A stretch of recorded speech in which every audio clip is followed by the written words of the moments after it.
Today topic is types of stereoselective reactions. In the last lecture we are already discussed about selectivity classification. So in that selectivity classification, first one is the stereoselective reaction and second one is the stereospecific reaction. So in first one, stereoselective reactions, it has divided into two types. First one is the enantioselective reaction and second one is the stereoselective reactions. So depends on the products. Whenever if you perform any reaction, it may give enantiomers, that is called enantioselective reaction. Means in this reaction one of the enantiomer majorly formed or predominantly formed compared to the another enantiomer, that is called enantioselective reaction. And whereas second one, stereoselective reaction, in that stereoselective reaction, so one of the stereomer preferentially or majorly formed compared to the another diastereomer, that is called diastereoselective reactions. So let us see the first one, enantioselective reaction. Enantioselective reactions. So carefully observe. We are already learned about stereoselective reaction. So this is also one type of stereoisomer. Enantiomers are nothing but one of the stereoisomers. So enantioselective, one of the enantiomer selectively formed compared to the another enantiomer, that is called enantioselective reaction. For example, if you take substrate S, when substrate X treated with chiral reagent or star, so substrate S means substrate or chiral reagent. So in the presence of chiral reagent, your substrate molecule or nothing but your reactant, it becomes converted into E1 and E2. These two are the two products. So E indicates enantiomer, E1 enantiomer and E2 enantiomer. So in this, either E1 or E2 major compounds, so that is called enantioselective, means one of the enantiomer selectively formed, that is called enantioselective reaction. So listen carefully, the definition of enantioselective reaction. In a stereoselective reaction, one of the enantiomer selectively or preferentially or predominantly formed compared to the another enantiomer, that is called enantioselective reaction. Okay, let us see the example for this enantioselective reaction. Example for this enantioselective reaction: reduction of EAA, ethyl acetoacetate by Baker's yeast. This is the enzyme. Okay, Baker's is the enzyme. So generally enzymes, they are act as a catalyst. So here we are already learned. So what is asymmetric synthesis? A chiral molecule converted into chiral molecule in the presence of chiral source. Either maybe that chiral source, either maybe chiral reagent or chiral catalyst or chiral solvent. So here we are using the Baker's yeast. This yeast is a simple enzyme. This act as a catalyst. Okay. So now let us see the reduction of EAA by Baker's yeast. So what is EAA? Ethyl acetoacetate. This is the structure of EAA. We are already learned in second unit about this EAA, ethyl acetoacetate, EAA, ethyl acetoacetate. When this ethyl acetoacetate, when treated with Baker's yeast, B yeast, so this yeast selectively react at this carbonyl compound compared to the ester carbonyl carbon. This carbon to this carbon, this is the more reactive.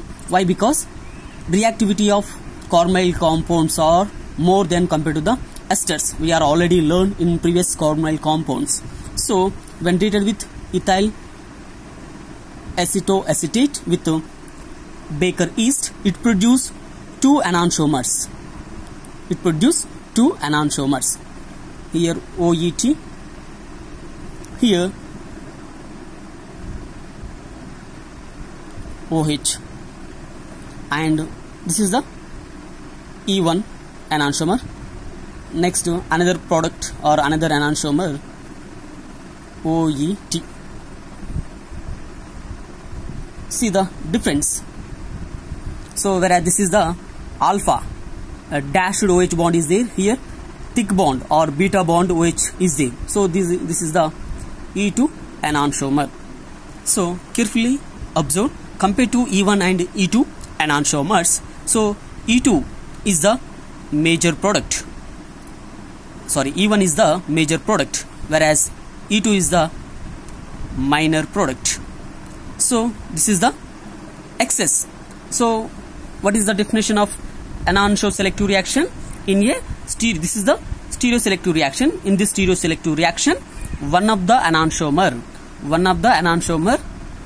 preferentially formed compared to the another enantiomer. That is called enantioselective reaction. Enantioselective reaction.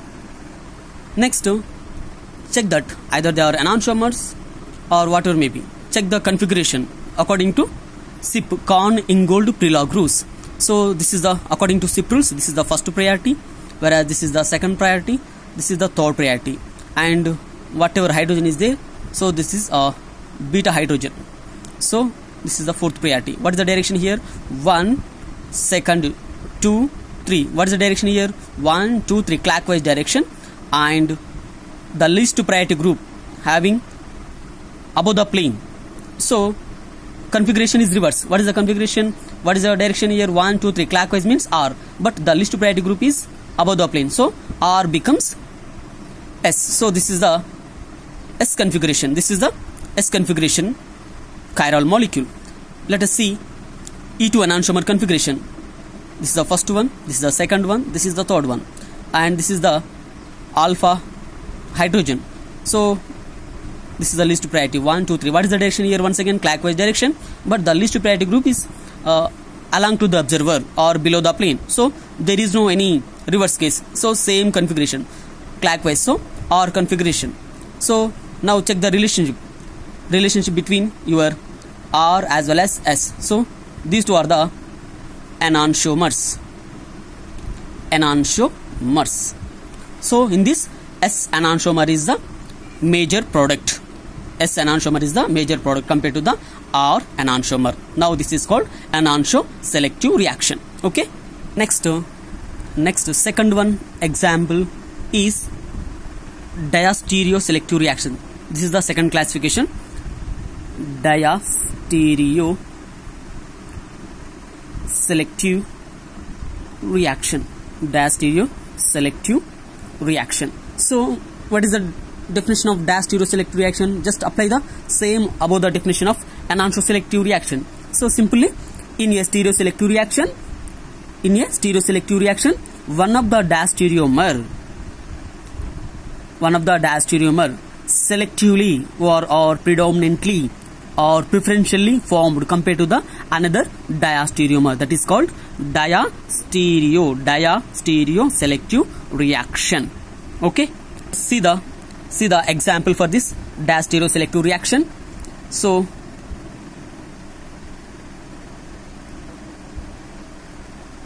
this is called 1-phenyl propanol. This is a 1, 2, 3. So totally 1-phenyl propanol. 3 carbons are there. So at first carbon OH is there. So 1-phenyl propanol. When this 1-phenyl propanol treated with a strong dehydrating reagent, that is called sulfuric acid, H2SO4. This is the strong dehydrating reagent, means removal of water molecule taking place. So it produces the unsaturated compounds. See, carefully observe. So this is the one product, and another one is the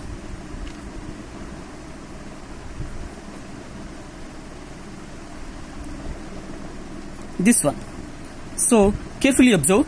So the dehydration taking place. So whatever first carbon attached OH group and second carbon attached hydrogen. So what's happened in the presence of sulfuric acid? Protonation taking place, means your lone pair of electrons, they pick up the one of the hydrogen from your sulfuric acid. Now your OH, it becomes converted into OH2. So OH2 means loss of like water molecule taking place. So they produce the what? Unsaturated compounds. Unsaturated compounds. So the first compound is what? What about this? Here carefully observe according to SIP rules. So here both phenyl and methyl both are anti to each other. This is the first priority, this is the second priority, whereas this is the carbon first priority, this is the second one. So 1 1 2 2, they are anti to each other. So this is called trans compound. Whereas here methyl 1, this is the hydrogen 2, whereas methyl carbon, so 1 first priority, hydrogen 2, so 1 1 just the man together, whatever phenyl group as well as methyl groups both are having the same side, whereas phenyl as well as methyl groups are there anti to each other. Anti-again means anti to each other. So this is the trans compound, whereas this is the cis compound. So next you compare the which is the major product. So compared to the cis as well as trans, so trans is the major product. Trans is the major. Why? Because of, so whatever bulky groups are there at unsaturated carbon atoms, they are exactly anti to each other. There is no any steric repulsions according to conformation analysis. Whereas in this cis conformation, both your bulky phenyl group as well as methyl groups are same side, both are having the same side, just a man. So whenever same side of the phenyl as well as methyl groups, due to the bulkiness, they shows the, or they are participating the steric repulsion. So that's why cis is the minor product. Now the relationship between these two, cis as well as trans. So tell me simply, they are the diastereomers. Diastereomers.